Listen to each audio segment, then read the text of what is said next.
Hello there. So you want to know how you can go ahead and set up your webcam in Streamlabs. This is the only video you'll ever need to watch. So let's just get straight into the video. All you need to do is simply go ahead into your sources and simply go ahead and click on plus. Once you've done that, make sure that your webcam is connected to your PC, and now just scroll down until you find video capture and click on add source.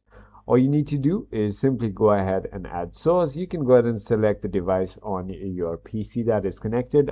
At the moment, I don't have any webcams connected. However, as you can see there, it's going to go ahead and pop up for you. Simply select that. You can configure video resolution type. You can put it to custom resolution, color space you can play around with.